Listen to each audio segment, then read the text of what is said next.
For more than half a century, films produced by the newsreel company British Pathe informed cinema-goers about affairs of national and international importance. But after the First World War, the company diversified. Alongside its newsreels, Pathe produced short films that took a softer, more light-hearted approach. This is news and current affairs that's been sweetened. It's nothing that's too unpalatable. They're very much like the colour supplement to the newsreel's news. The subjects ranged from handy household hints to fashion and lifestyle items to the weird, wonderful and utterly bizarre.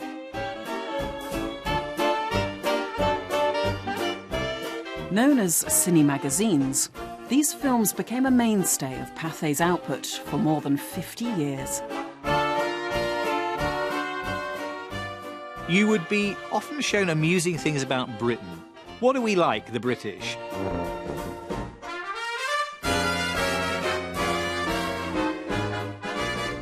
Often overlooked because of their frivolous tone, these films have received little critical attention, until now.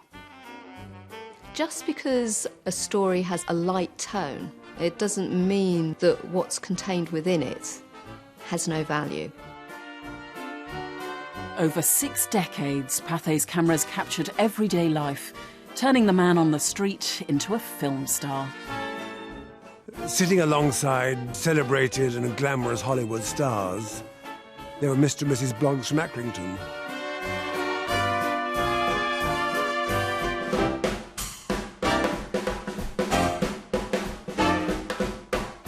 By focusing on everything from the marvellous to the mundane, Pathe produced an intimate record of social change in Britain.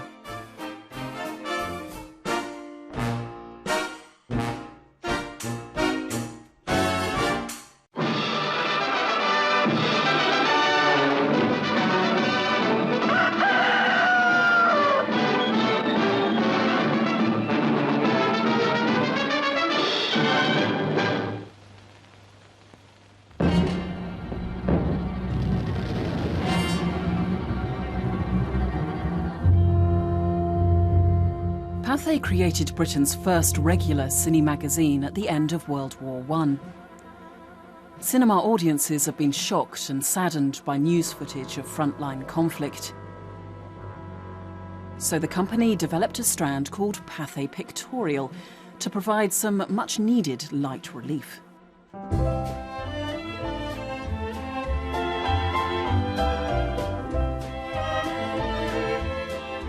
Alongside the newsreels, these short and entertaining films were shown between the main features.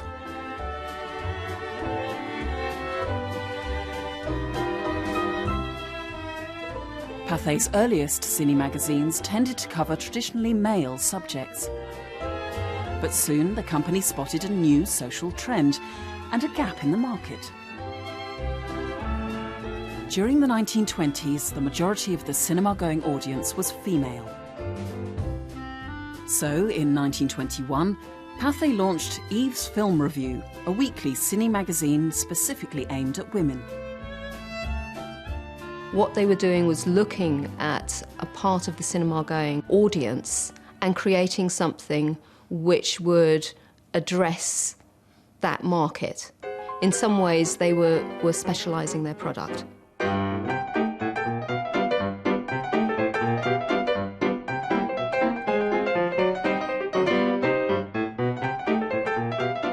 These films featured everything from the latest Paris fashions to the achievements of remarkable women like the cross-channel swimmer, Mrs. Arthur Hamilton. And they showed how Eve was replacing Adam in the workplace.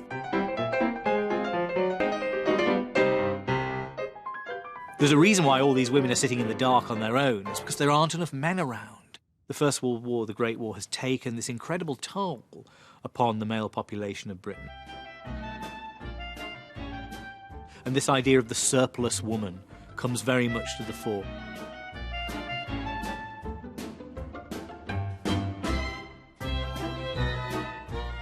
An early Eve's Review item called No Man's Land reflected this development by documenting the lives and experiences of single women.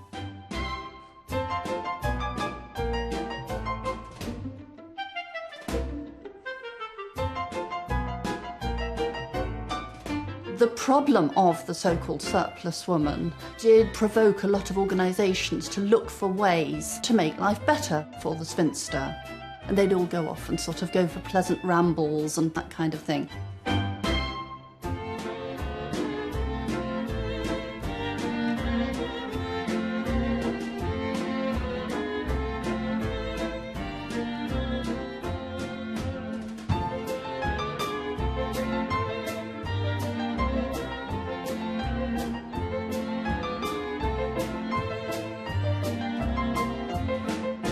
The women who have moved into the male role, who have cut their hair short to look more like boys, who have flattened their bosoms with elasticated corsets and what have you, and shortened their skirts so that they now have become more male. They're taking up all sorts of very athletic and gymnastic activities.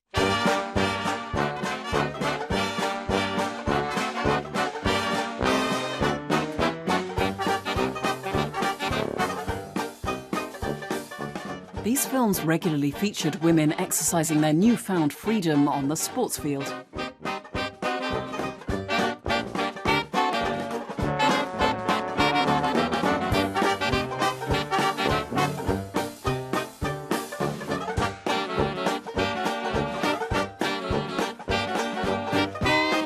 When you look at images of men in this period, particularly in fiction films, they're full of war veterans with immobile legs. They're full of emasculated men who've returned from the trenches and can't fulfil the proper offices of their sex. In contrast, Pathe showed women as fit and dynamic. The images seem positive, but in the film titles you can read the social concerns of the day. If you were a man, in all sorts of ways you felt extremely threatened. You felt threatened politically because the vote had just been granted, and you felt threatened financially because you might feel that all these spinsters flooding the market would be liable to take your jobs. After all, a lot of them had been out working, taking men's jobs during the war. There was also a more subtle sort of sexual threat. There was this thought that suddenly, if you were a man, perhaps these women didn't really need you.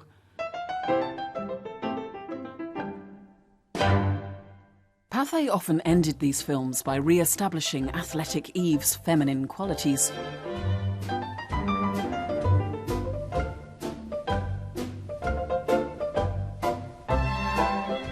Although Pathe was a progressive organisation, it remained a very masculine environment.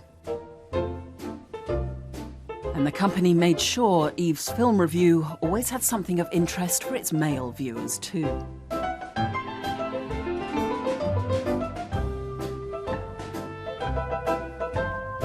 Any excuse to get a bunch of pretty girls together, dressing and dancing around and mucking about and showing their beautiful body shapes and their tossing their lovely hair. I think it's the pleasure of looking at a group of women.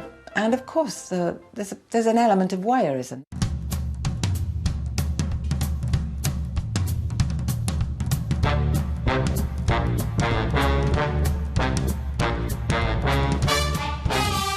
Only 20 years earlier, women remained tantalisingly covered up. But now, in Eve's fashion items, acres of shapely legs were suddenly on display. While British feature films of the 1920s were strictly censored, Pathe's cinemagazines were categorised as news, which meant they were allowed to self-regulate. And Pathe's cameramen exploited this freedom to the limit.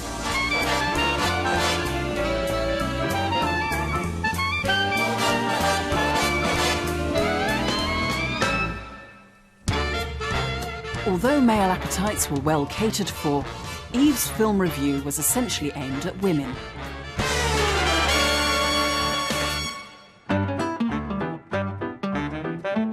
One of the most popular elements of the Strand featured handy domestic hints, like this homespun butter cooler that offered invaluable advice to housewives who couldn't afford the latest mod cons.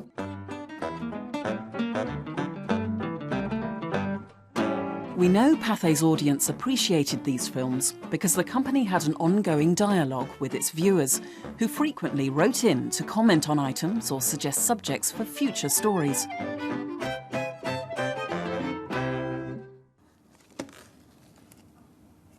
One box of these letters, which was sent to the company in 1928, still survives.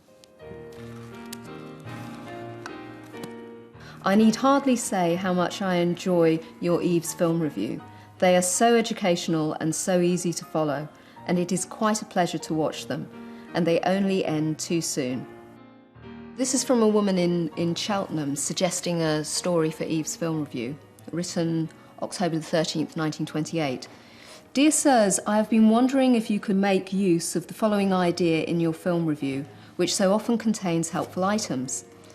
Everyone knows the annoyance of being what people describe as a dirty walker, yet some folks can, on the muddiest day, manage to get through without a splash.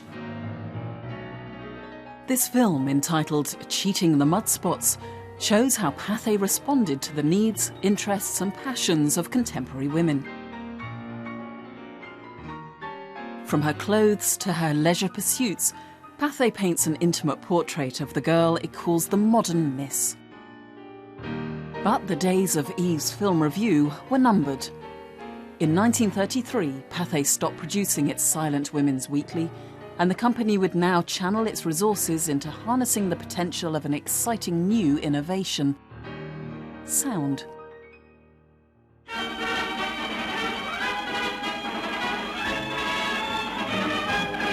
Pathe marked the arrival of sound in British cinemas with a fanfare as they launched Pathetone Weekly, a cine magazine dedicated to exhibiting the novel, amusing and strange. With particular emphasis on musical items, it featured a host of celebrated singers, variety acts and novelty performers. What Pathe concentrated on, which was quite different to its competitors, was that they thought the possibility of sound should be expressed in music. So initially with Pathe Sound Pictorial, you had this special studio, Pathe Studio, which was done out with the latest technology, and they had music hall artists and all the popular names of the time come in and do a session. Aha! Well, what are you here for, Mr. Murgatroyd? A few minutes? What are you here for? Oh, a few pence. Well, I'll have 50% of your pence. Right, I'll have 50% of your moments. Suppose I shall see you at the seaside this year? Yes, if I'm not kept too busy at the BBC side. Then I shall see you at the seaside. Most music hall people came and went before the advent of the camera, and indeed before the advent of recording technology. So, rather tragically, most of music hall is now lost to posterity. Some of Pathe's films contain the only known footage of these once popular performers. Now if you're feeling fed up and tired of single life, there's one thing for you to do, just take yourself a wife. You will get rewarded, get everything you lack. On winter nights you'll even get 2 cold feet in your back when you're married. These musical stories form a marvellous historical record of what popular musical taste was at that time. Now if you choose a pretty wife, you find them hopeless cases, while all the ones that sew or cook have got such rotten faces. And now, of course, footage of these musical performers and similar entertainment clips are the kind of thing that we absolutely cherish. The music hall veteran Lily Morris was renowned for her risque songs. Don't Have Any More, Mrs. Moore plays on the double entendre between Mrs. Moore having too much to drink and the possibility of her having yet another child as a result. Don't have any more, Mrs. Moore. Mrs. Moore, please don't have any more. The more you have, the more you want, they say, and enough is as good as a feast any day. Pathe liked to reflect whatever was really popular amongst the population at large, and music hall always made a great play of being topical. Usually they were trying to make fun of some current trend. It was rather like a modern tabloid. It was basically irreverent, I think, and so it reflected the broadest concerns of its audience. I don't have any more.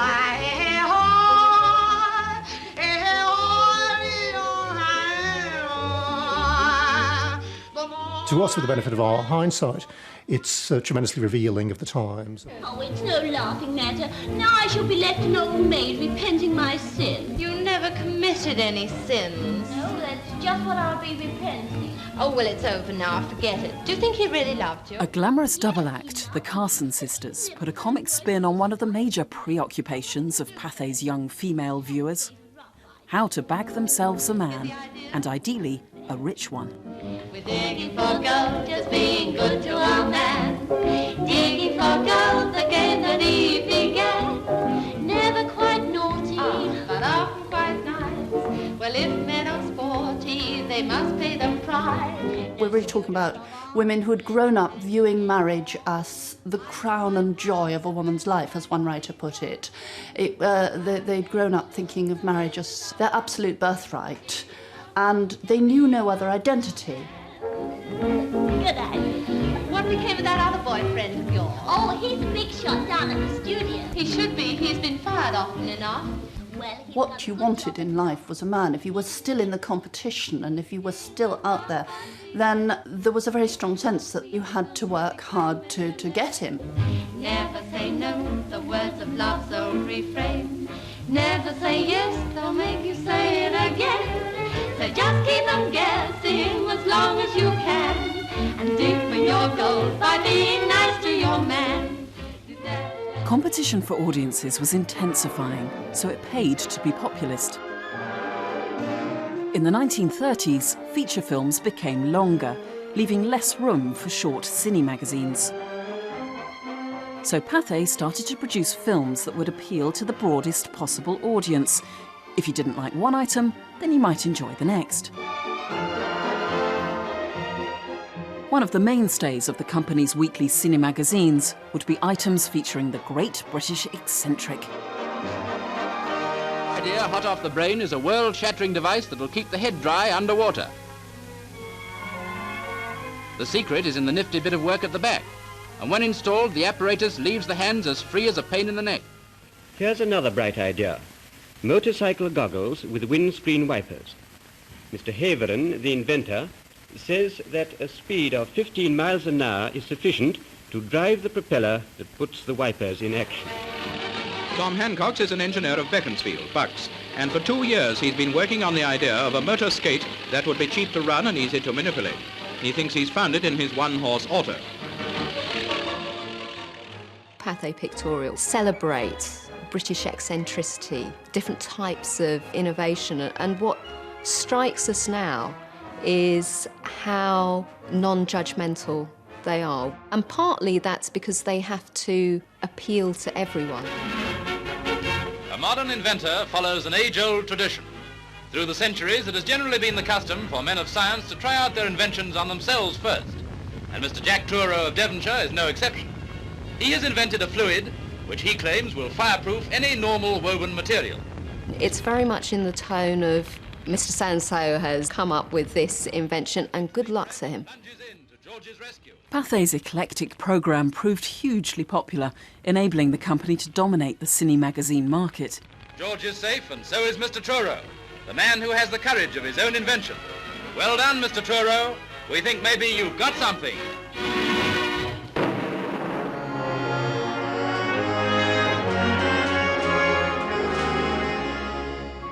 With the outbreak of World War II, news footage became increasingly disturbing to watch. But it was during this critical moment in British history that Pathe's cinemagazines really came into their own. Cinema had never been better attended. Even though there was the threat of dying in your seat because of the Luftwaffe, more people went than have ever been before. It's the historical peak of cinema going. Thanks very much. Ron Franco, scene 4, take 56. Where shall I get this? Oh, I'll put it over there. I've trotted round. Pathe responded to the wartime needs of its audience with popular music items that offered cheerful escapism and boosted the nation's morale. A great favourite was the singer Ronald Francow. They showed me correspondence, that's what made me depressed. 50,000 letters with the same request. Don't let's sing about the war. The whole thing's really such a bore. Let's sing of love or something similar, not about girding Hess or Himmler. Don't let's sing about the war. This is 1940. Britain's just really entering the serious stage of World War II, and Ronald Francow was making the point that if you really want to cheer people up, don't sing patriotic songs about how brilliantly the war is going. Just try and take people's minds off the entire subject. Here's the Word Away Ballet Down Under. One quirky film from 1941 captured members of the armed forces enjoying some impromptu entertainment and sent a reassuring message to relatives back home. It was quite a common thing in these entirely male environments for the men to dress up in drag and play the female part. Boy, we hope they never crash. We'd hate to kill the fatted calf. Nobody at the controls, that's the trouble. Going into a spin, too. Looking as if it's going to fall tails. Contact. She can't get out of it. She can't get out of it. Why should she, anyway?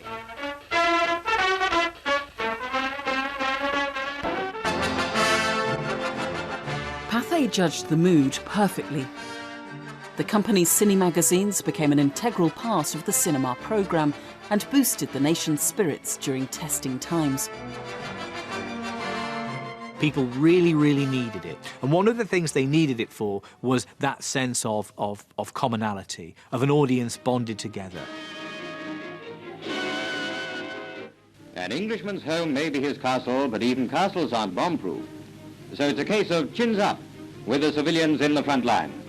The Hun may do his worst, but he can't destroy the dauntless spirit of our people, whether young or old. Down may be their homes, but not their hearts.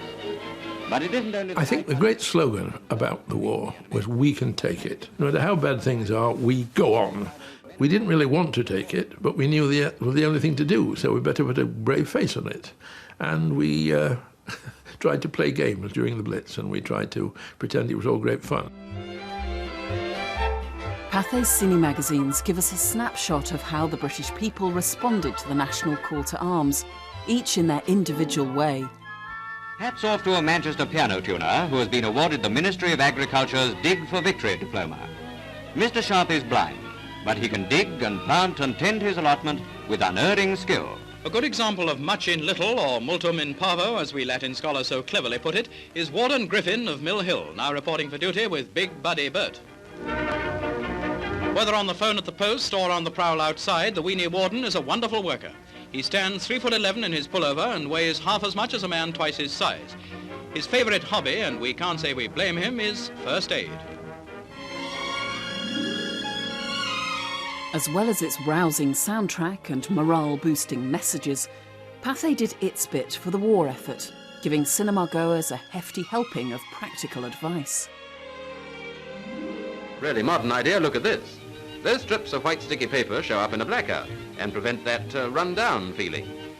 Another useful tip is a white one on the toe of the shoe with a white heel to match.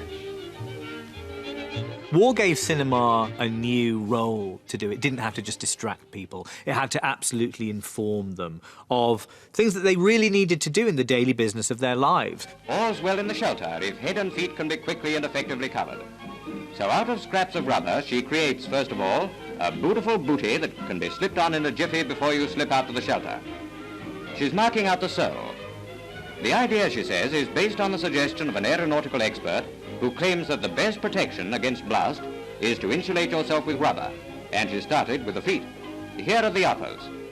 What you see with Pathe Pictorial is one of its fundamental characteristics, which is giving practical advice, helpful advice, in an entertaining way.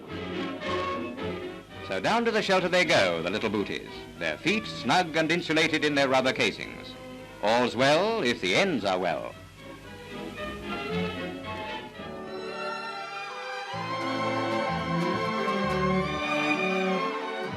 During During the war, Pathe refocused its fashion features, showing British women how to make the most of limited resources and turn the grimy into glam.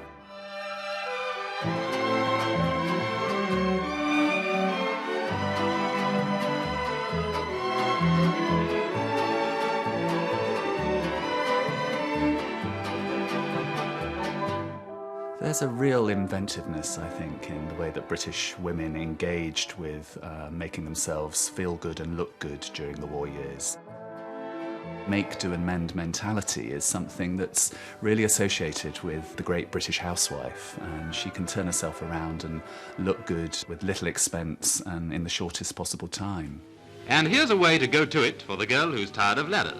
The stocking shortage was acute, and women resorted to all manner of stratagems. You can use a special cream that does the job in about the same time. And no one's any the wiser except yourself. That is, unless the boyfriend takes a sly nip to celebrate his birthday. As you see, you simply rub it on the palms and then on the legs. And you use more cream for 2 legs than for 1. It's that sort of cream.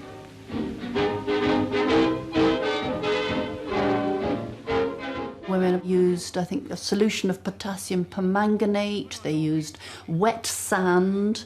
They used gravy browning, which in the summer months attracted hordes of flies to your legs. They used coffee, camp coffee, if you could get it. And these are the finished cream-laid legs. We certainly have seen worse. If you insist on a seam, it's just a low-down trick for the eyebrow pencil. Legs or eyebrows, it's all the same, only a little difference in shape. But in spite of its upbeat tone, Pathe couldn't ignore the devastating impact war was having on domestic life in Britain. The flying bombs began to come over, first in 1s and 2s, and then all day long.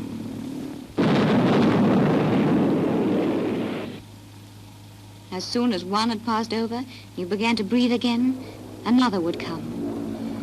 And so it went on. Throughout the war, Pathe expanded its repertoire and the company reached new creative heights. The film, A Tribute to Women, dramatised every woman's wartime experience. A well-crafted tearjerker, it responded directly to the needs and concerns of its audience. As I stood on the platform waiting, my thoughts went back to that September morning in 1939. We were on holiday, and as we strolled past a cottage, we heard that fateful news on the wireless. 2 hours ago, the Prime Minister announced that we are at war with Germany. Looking at the flowers in that garden, I thought what a crazy world it was then. After that, it seemed only a few moments and John was in khaki. I remember how brave we pretended to be as we said goodbye. But I don't think we fooled each other for a moment. I loved the way that it was shot. I thought that was very poignant because it didn't say this is about individual people, it's about everyone who's watching this film. You've all had this happen to you. That evening, when the children were in bed, I realized how lonely a room can be. His chair, his pipe left on the mantelpiece, just as if he'd be back in a moment. It was about the loneliness, the sitting at home, the how did you get through the long winter evenings. It was, for many women, about sending their children off to be evacuated, the sacrifice that you felt you had to make. I think only a mother could ever understand the strange emptiness when children have left a house. As I gazed at the cot, with the toys strewn all around, I made a decision.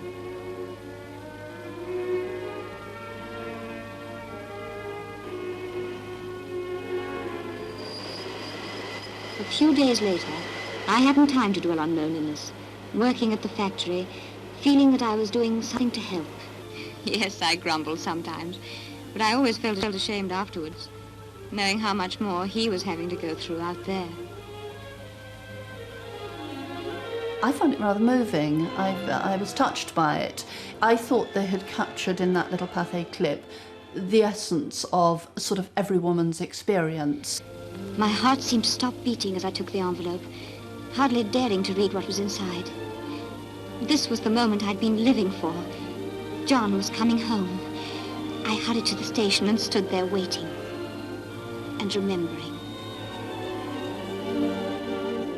The role of a wife or a mother or a daughter was to keep the home fires burning, to keep something for men to think about and to the soldier to want to come back to and to want to rebuild. I looked at the faces of the people as they hurried along the platform, but I couldn't see any sign of John.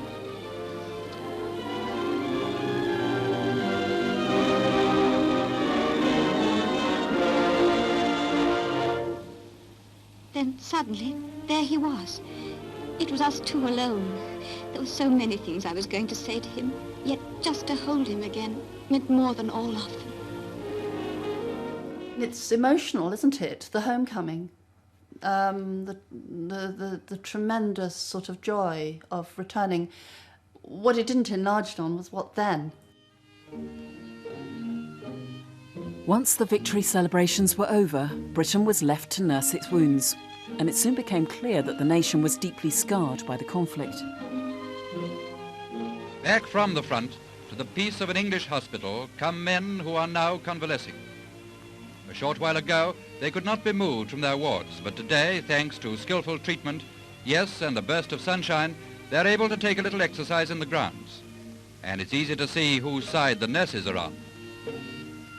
One of the things that you can read through the cinemagazines of the immediate post-war period is this idea of Britain being a nation of casualties of some kind. There's a strong sense that there are many broken people in this nation and that they need to be fixed.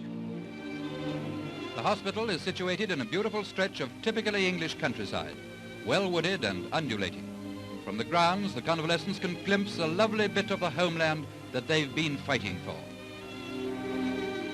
The convalescent home painted a sort of wonderfully unclouded and uncomplicated view. It was about sacrifice, it was about an England that we were fighting for, and it was about woman as healer, carer, nurturer, and sort of all-round good angel. And the infantilized male, grateful, looked after, cared for, really sort of where he wants to be. The bombs had stopped falling, but rationing continued. And people began to realise that daily life was still as hard as ever.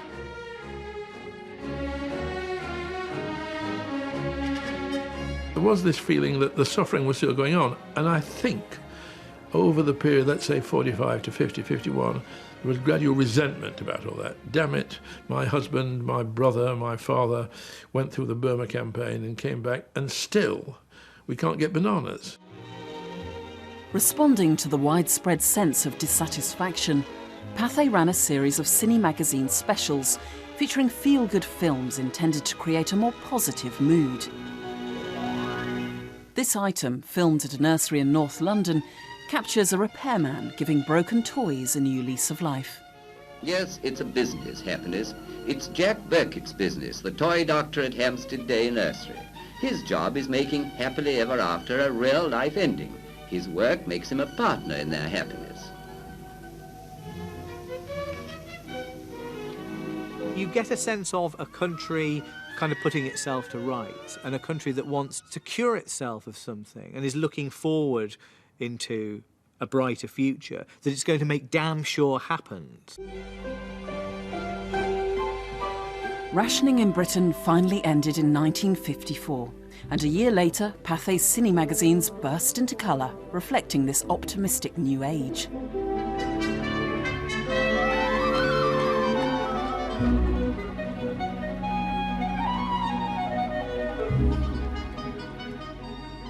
Throughout the history of Pathe Pictorial, they're constantly looking for ways to differentiate their product. And in the 1950s, the big competitor is television. As TV was still black and white, Pathe exploited its advantage, choosing stories that would maximise the impact of colour. Coffee houses like this one at Kensington are having a new vogue throughout the country. Waiters from Trinidad and Marseille, furnishings from Argentina and Hong Kong, music from Latin America. These exotic touches create an unusual and colourful atmosphere. Foods, too, reflect the modern demand for variety and imagination. Open sandwiches in the Swedish style contain steak tartare or continental savouries and odd mixtures like cream cheese and fresh fruit or cheese marrons and walnuts. I think we do imagine that literally Britain went into colour in the 50s. You know, sometime during the coronation, things actually did switch from being in black and white to being in colour. Certainly, colour was more prevalent just out on the streets at this time than it would have been for the previous decade. Britain was looking to a brighter, better future. And with this spirit of optimism came a new emphasis on youth, the emerging generation that would rebuild a damaged nation. And Pathe captured the mood, turning its cameras on young Brits at work, rest and play. If there are two things that young children always enjoy, it's dressing up and pretending, which is one reason why this ballet school at Rochester, Kent has so many enthusiastic pupils. Of course, few will ever graduate to the distinguished ranks of the ballet companies, but that doesn't stop them giving refreshingly heartwarming, if unprofessional, performances, and above all, enjoying themselves. So everybody was taking youth, childhood, more seriously than any time in our history. It was all attempt to find out the best way of doing the best thing for the young people, because we were looking to the future rather than the past. Over now to Battersea Festival Gardens to meet some of the contestants in a friendly competition with no holds barred, a baby show. Throughout the 50s, Pathe's cinemagazines celebrated motherhood and reflected Britain's post-war baby boom. Memories of poverty in the 30s were vivid, and children who died of malnutrition during the 30s. Those were live memories. So chubby, strong babies who didn't die in the first 5 years of their life was so important. And that, I think, is behind baby shows in the 50s. This is one beauty competition where a pretty face doesn't count for too much. For the 10 judges connected with the medical profession, watch out for points like good teeth, or rather gums, and other characteristics of the healthy baby. Bringing up your child, you know, to a healthy life was a triumph. As well as stronger babies, Britain was also benefiting from a healthier economy. The new prosperity powered a wave of consumerism that would revolutionise domestic life. The people of Britain were determined to put the war years and make do and mend behind them. They wanted it all, and they wanted it now. You can really see this in the cinemagazines of the period, which will bombard you with images of things that you might want. The ingenuity of bed designers is our subject, and this particular example underlines the fact that we are living in a highly mechanized age. Pathe's cinemagazines presented an idealised version of domestic bliss for the 50s housewife to aspire to. Just push a button and the foot of the bed soars skywards. Just the thing after a hard day slaving over a hot and fully automatic oven. A tape recorder for the career girl to dictate into, or for the non-career girl, a means of playing hours of soothing music.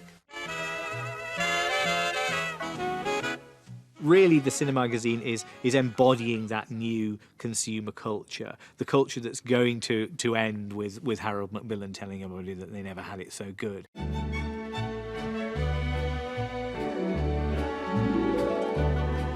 Items featured women performing everyday chores in domestic settings, whilst dressed like film stars.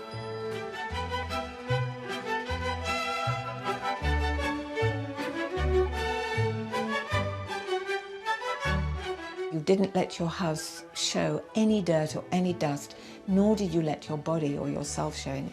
There's a lot of women for whom those ideals of perfection and cleanliness, you know, the beautiful child, the perfect home, the impeccable outfit, those are ideals to aspire to, and they have a sort of glamour. Pathe recruited one of the great domestic icons of the age to show viewers how to make exciting meals from even the most mundane materials. How often have you gazed enviously at the exotic creations of master bakers and chefs? Well, you needn't feel envious anymore, for here are a few professional tips on what can be done with the simplest of tools and ingredients, demonstrated by the famous husband and wife cooking team, Fanny and John Craddock. I think there's a sense in society as a whole that women need to return to more traditional feminine roles, which include dressing up. So the two things come together and you get the re-emergence of a very glamorous, almost artificial sort of femininity. During the 1950s, Pathe cinemagazines presented a prescriptive picture of what was considered to be the ideal woman. Women with an eye for bright colours but not the figure are the special problem of today's outsized designers. At a West End studio, OS model Linda Lee shows that glaring colours are a glaring mistake for her. Scarlet and bright red in particular should be left to the slimmer women and to bullfighters. In a sense, what the Pathe films do is they provide an aid to women in how to dress. But at the same time, of course, they're pushing forward a kind of stereotype of the hourglass figure and this highly, feminine woman that also puts on an awful amount of pressure. But it wasn't just women who were under pressure to look their best in this new post-war world. Once something for ladies only, fashion and grooming became a preoccupation of gentlemen too. All these men have just got rid of their D-mob suits. They've maybe been in uniform for the whole of the war. What are they going to wear? What are they going to wear in these new professions that they're taking up? And so I think for the first time the idea of a sort of boardroom fashion begins to emerge. The average business conference is a rather dull affair, but we offer no apologies for taking you behind the scenes at this sales conference. Yes, we did say conference. In fact, if this is what conferences are really like, our cameras will be covering them regularly in future. Actually, this sales conference is part of a drive to make men more fashion conscious, directed particularly at their taste in shirts. And of course, how better to interest men than with this new style fashion show. The idea of the sexiness of business culture is something that's very, very new. The nice shirt and collar and tie and the status that brings. Being in a boardroom and pointing at people and making decisions about things that are probably very, very boring can somehow seem attractive. The city type. Well, that's what the program says. The girl is Maria Lellman, every man's type. I bet there weren't many fashion shows with women taking their skirts off in the boardroom in reality, but Pathe captures some of the sort of fantasies of the time and use them to encourage men to engage with new forms of shopping and new forms of clothing. A chap who takes pride in, shall we say, his distinctive clothing likes to cap it all with a hairstyle to match. So he orders the works. After a shampoo, the Pathe cinemagazines usually took a traditionalist view of these new fashion fads. It seems incredible, but one item, filmed at a barber shop in London, captured an outlandish new hairstyle called the elephant's trunk. Sometimes, however, even a normally reliable head of hair fails to rise to the occasion. And in emergencies like this, when it just isn't long enough, a switch of false hair is thrust into the breach. Not everyone's cup of tea, but this is no time to split hairs.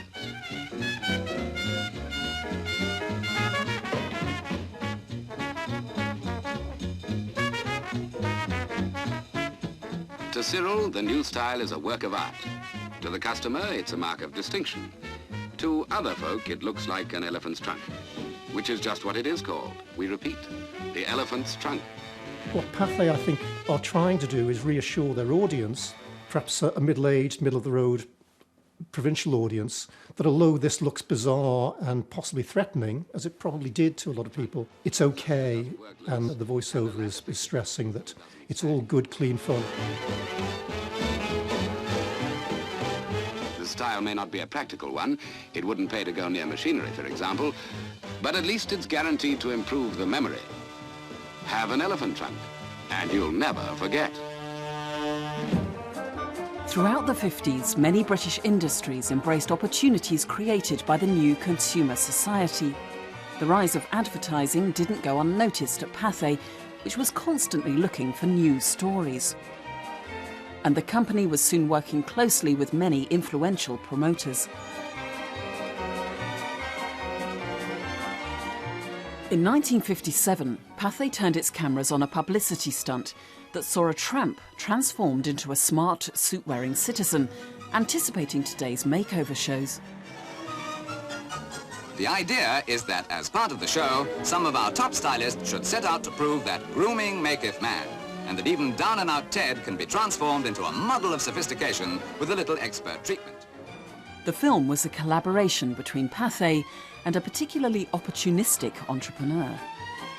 A very celebrated male hairdresser at the time called Leonard Pountney was an extremely ambitious businessman and supreme showman, great self-publicist. Leonard goes out and finds a tramp sleeping rough on the streets and gives him a full makeover, which sets him on the road to a steady job and full recovery. This is pure show business on the part of Leonard Pountney, purely for the purposes of getting people like Pathe to whip up a bit of PR for himself.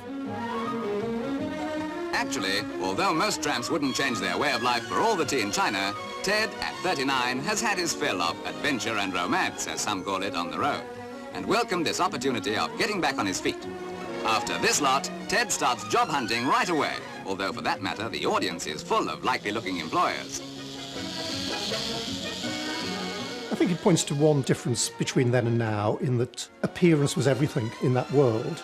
A man who wasn't clean-shaven, a man who didn't have a suit and a tie on, a man who didn't have his hair cut short, could not really expect to be taken seriously in the world of white-collar business.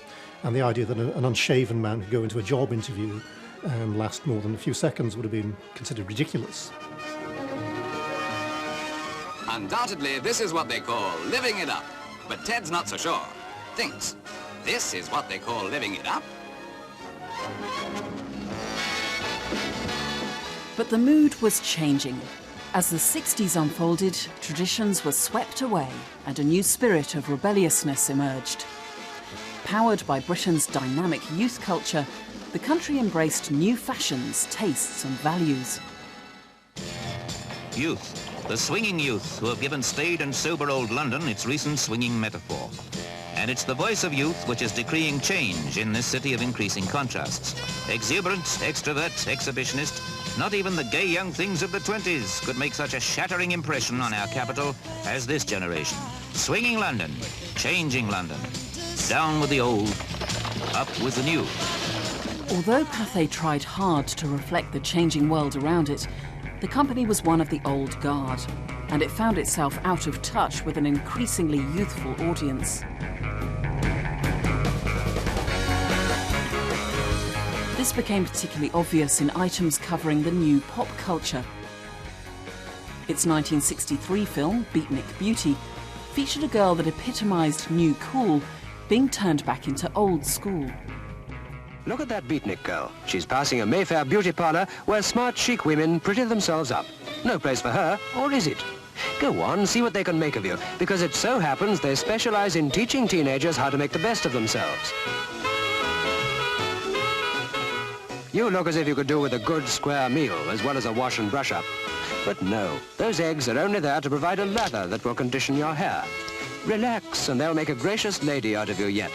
It's all part of the deception of a modern woman's life. This is what film stars and fine girls about town go through daily at great expense to convince the world that they really are beautiful. It's a hard, hard life.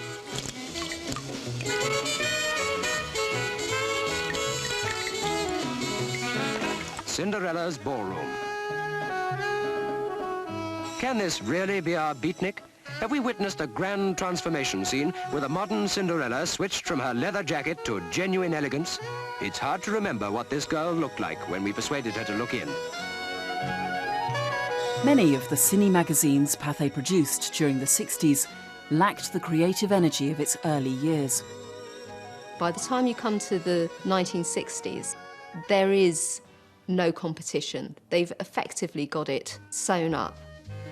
In this age of progress, man's intrinsic ingenuity can be expressed in an incredible variety of ways.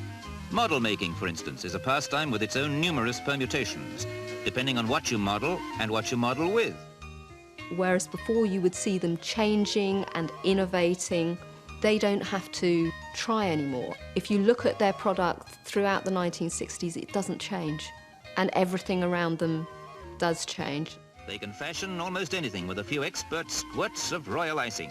This is one of their standard designs, St. Paul's Cathedral. Very tasty, they say. What you get in films like this is the slightly kind of second rate, which is what's so delicious about them, really. There's the sort of that kind of rubbishness that you often find about British things, which is something that actually becomes absolutely intoxicating with age. The scene is a big gay holiday camp at Bognor. And now During the 60s, Pathe collaborated with several large businesses, including a well-known leisure brand. the accent at this Clacton holiday camp is on fun. This is a spaghetti eating race. The location is a holiday camp at Clacton, and what the competitors... But it proved hard for the company to reconcile their editorial values with their commercial interests. Orders, and they're off. These girls at a holiday camp in Clacton aren't allowed a machine, not even a needle, only string and a pile of oddments, handkerchiefs and dusters and the like. Butlins, the holiday camp, we had a contract with them to produce 6 items every year. Now that's pretty hard going because there are only so many times you can cover a beauty contest or a donkey race. The judge has a problem too. In fairness to everybody, he has to ignore the foundation and give all his marks to the creation. Anybody who can do that in the circumstances deserves a prize himself.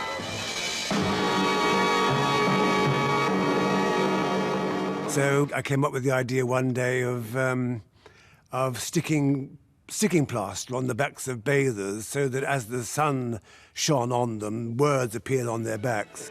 She is dreaming of Fred, and everyone's read about Fred.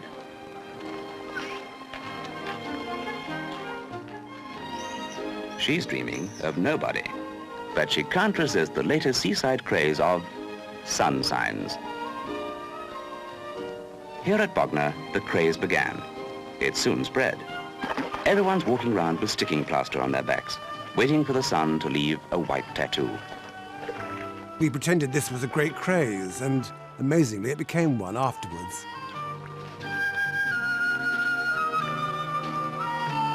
Although we aimed to make it a family entertainment, it was a male-orientated environment, and we all liked pretty girls in bikinis. While in the real world, a new generation of feminists were demanding equality for women, Pathe was featuring the leggy lovelies from London's Windmill Theatre at every possible opportunity. We had windmill girls demonstrating everything from 10-bin bowling to how to cure hiccups, all wearing hardly any clothes. As some of you may know, the basic cause of hiccups is an irritation of the diaphragm, the thin sheet of muscle separating the chest and abdominal cavities, so that you need something that will soothe the diaphragm and give it a chance to get back into rhythmic operation. Grated raw potato sometimes helps, they say. I look back now and I think, God, how did we get away with this? I mean, it was so sexist in many ways working there because the only women who worked there were secretaries and they typed the scripts.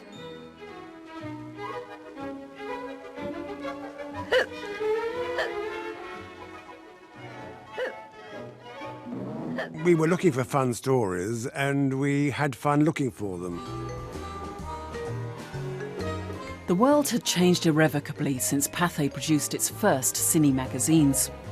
Unable to change with the times, the company fell back on the tried and tested themes that had served it well for half a century: titillation, technology, and eccentricity. Some of the world's most dramatic scientific discoveries had unusual origins, a fact which might have inspired teenager Malcolm Pickard when he spent £2 on electrical equipment and built a snogometer.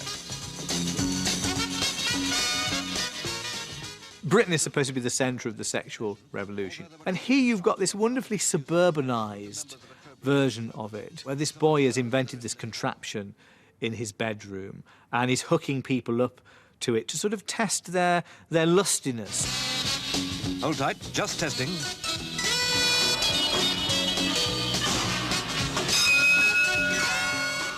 And it's all going on in this rather wonderfully awful 60s living room with his mother watching. There, just sitting in the corner of the room, looking like she could freeze the permissive society with one glare. Mother's got nothing to worry about because it's all child's play. But see what happens when someone just that much more mature gets to grips with the problem. Holy smoke. It all looks highly dangerous. They seem to be wide up to the mains, with their mouths pressing together. I think he's quite lucky he didn't kill anybody, frankly.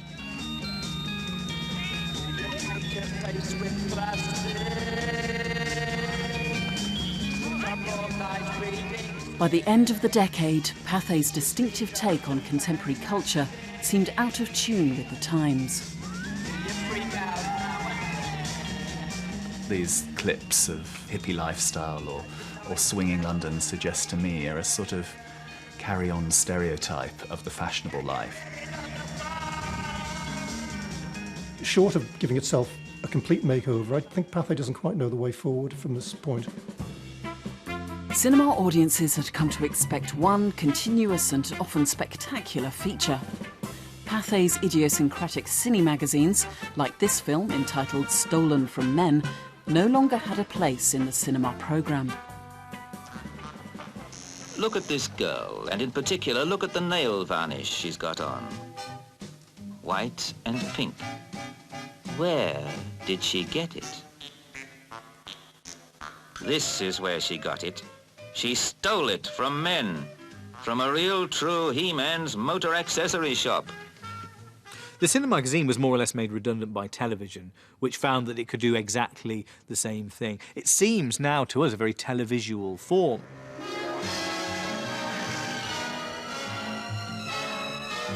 All too often, students up and down the country get into hot water.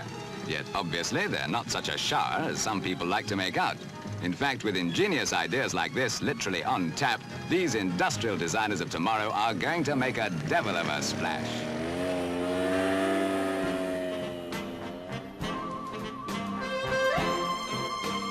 Pathe stopped producing its cinemagazines in 1969.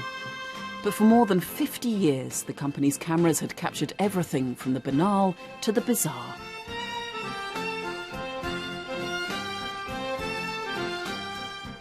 From the 1920s, when Pathe's trailblazers created Britain's first groundbreaking cinemagazines, through its glorious heyday in the war years, to its swan song in the 60s. Pathe created a rich repository of images that documented a period of tremendous change in British culture. Nobody in those days had any idea really how valuable and how interesting this material would be to future generations. So we owe a great deal of gratitude to organisations like Pathe, firstly for recording this stuff, and secondly for preserving it.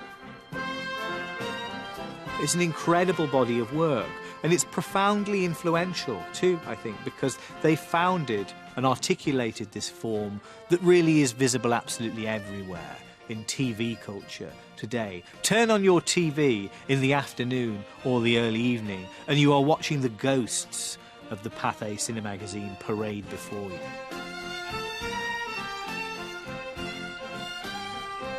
Pathe's films reflected the hopes, fears and values of the British people.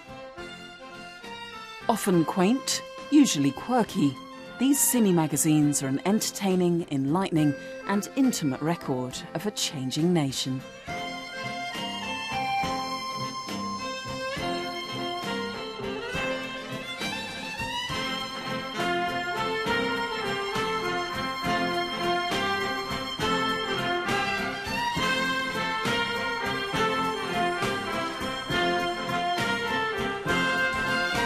Still to come here on BBC4, Stephen Smith explores how to win friends and influence people throughout the ages, starting in the medieval court next.